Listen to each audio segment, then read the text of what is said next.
শুভ সকাল বন্ধুরা, হরে কৃষ্ণ, রাধে রাধে। আশা করছি সবাই তোমরা খুব ভালো আছো, আমিও খুব ভালো আছি।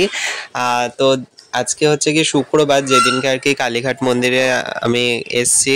তো ব্লগটা তোমাদের কাছে একদিন বাদে পৌঁছাচ্ছে, কিন্তু আমি শুক্রবার দিনকে কিন্তু কালীঘাট মন্দিরে পুজো দিতে এসছিলাম। আর হচ্ছে কি আমি আর পুরঞ্জিত দুজন মিলে এসছিলাম, যেহেতু দুজনেরই আজকে কলেজ ছিল না, ওই কারণে আমরা ঠিক করলাম যে আজকে একটু কালীঘাট মন্দিরে গিয়ে পুজো দিয়ে আসি। তো কালীঘাট মন্দিরে যে নতুন নির্মাণ কাজ করা হয়েছে, তারপরে কিন্তু আমার এই নিয়ে দ্বিতীয়বার আসা হলো। আর ওই প্রথমবার হচ্ছে গিয়ে লাইফে আসলো কালীঘাট মন্দির, ও এর আগে নাকি কখনোই আসেনি, ও আর কি আস্তে আস্তে বলছিল। তো সেই কারণে দেখো, আর আমরা কিন্তু চলে এসেছি এখন কালীঘাট মন্দির। আর কালীঘাট মন্দিরে আমার যে জিনিসটা বেশি ভালো লাগে সেটা থেকে, মন্দিরে দেখবে প্রবেশ করার আগেই যে ভর্তি যে পরপর লাইন দিয়ে পিতলের দোকানগুলো আছে, ওগুলো ছোট থেকে আমার খুব ভালো লাগে। আসলে খালি মানে কিনি আর না কিনি, সেই মন্দিরের সেই দোকানগুলোর ওখানে কিন্তু আমি দাঁড়িয়ে থাকি, প্রত্যেকটা ঠাকুরগুলো দেখি আর কি। আর এখানটায় এখন দেখতেই পাচ্ছ আমি হচ্ছে গিয়ে ডালা নিয়ে নিয়েছি, পুজোর ডালা।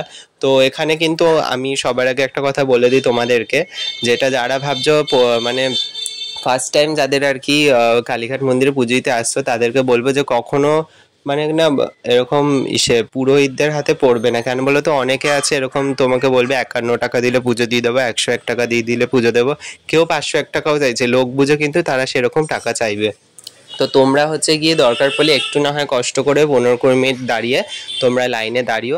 আর সত্যি বলতে আমরা গেছিলাম হচ্ছে 3:30 গিয়ে 3:30টার সময় গিয়ে পৌঁছেছি মন্দিরের ওখানে। আর 4টেতে কিন্তু মন্দিরের দরজা খোলে।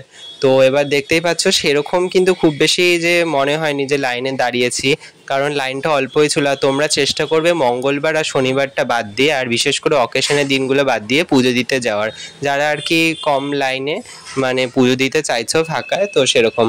আর দেখতেই পেলে তোমরা, তোমাদের সাথে তো ভিডিওটা শেয়ার করলাম, সেটা হচ্ছে গিয়ে যখন মন্দিরের দরজাটা খুললো 4টের সময়, হুড়মুড়িয়ে সবাই কী হারে দৌড়াচ্ছিল, মানে কাতারে কাতারে তখন ভিড়, পুরো মনে হচ্ছে যে সেই ছোটোবেলায় যেরকম হতো না, যে কোথাও কিছু প্রসাদ দিলে বা কিছু দিলে যে মানে সব দৌড়ে গিয়ে কে কার আগে গিয়ে প্রসাদ নিতে যাবে, ওরকম একটা সিচুয়েশন সত্যি বলতে দেখলাম কালকে। এমনি মজাও আসছিল, কারণ যে হারে সবাই দৌড়াচ্ছিল, বয়স্ক থেকে শুরু করে ইয়াং ছেলেমেয়েরা সবাই দৌড়াচ্ছিল। কেন বলো তো, 4টের সময় মন্দিরের দরজা খুলেছে, তো কে কার আগে গিয়ে মানে ফার্স্ট মায়ের দর্শনটা পাবে। আর আমরাও কিন্তু খুব ভালোভাবে দর্শন পেয়েছি। আর একটু লুকিয়ে আর কি ভিডিওটাও করে নিয়েছি, কারণ ভিডিও বা ফটো তোলা সেগুলো কিন্তু কালীঘাট মন্দিরের ভেতরে মায়ের যে গর্ভগৃহ রয়েছে সেখানটায় কিন্তু নিষিদ্ধ, ওই কারণে। আর এখানটায় দেখতে পাচ্ছ, তাও তোমাদের জন্য একটু ভিডিওটা করা আর কি, যারা আর কি কালীঘাট মন্দিরে আসতে পারছো না, বাড়ি বসে মায়ের দর্শন করছো। তো এবার দেখো, এখানে এই যে সামনে রয়েছে বলিঘর, আর পাশে নাট মন্দির রয়েছে, আর ওখানে দেখো মন্দিরের চূড়া, তোমরা তো দেখতেই পেলে। আর খুবই সুন্দর কালীঘাট মন্দির, যে নতুন করে রং করা হয়েছে, নির্মাণ কাজ করার পর আরোই সুন্দর লাগছে। বিশেষ করে সন্ধ্যাবেলা আরও সুন্দর লাগে, যখন আর কি পুরো মন্দিরের লাইটগুলো জ্বলে ওঠে। আর এখানে শিব মন্দির রয়েছে, বলিঘরের সামনে থেকে আর কি আমি যাচ্ছি। দেখো এখানে অনেকেই পুজো দিচ্ছে, আর এখানে কিন্তু এখনো বলি হয় যারা আর কি মানত করে। আর এখানটায় তারই উল্টো দিকে রয়েছে আরও দুটো শিব মন্দির। তারপরে এখানে রয়েছে রাধাকৃষ্ণর মন্দির, রাধাকৃষ্ণর মন্দিরেও কিন্তু এখানে ফটো তোলা নিষিদ্ধ, তো ওই কারণে কিন্তু আমি আর ফটো তুলতে পারলাম না। কিন্তু দেখো রাধাকৃষ্ণ মন্দিরের সামনে এরকম ফুলের দোকান বসেছে, আর ফুলের দাম কিন্তু এখানে যে খুব বেশি তা কিন্তু না। যেমন বাইরে লোকাল মার্কেটে ফুলের দাম, তেমনই কিন্তু এখানে মন্দিরের ভেতরে দামই একই। তারপর এখানটায় দেখতে পাচ্ছ আমরা যে গঙ্গা রয়েছে, তো গঙ্গার পাড়টায় গেছিলাম।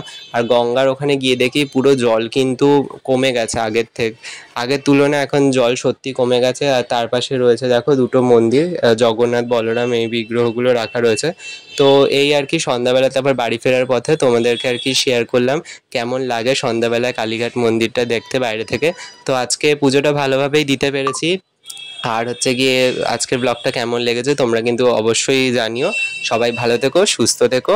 রাধে রাধে বন্ধুরা, দেখা হচ্ছে অন্য ব্লগে।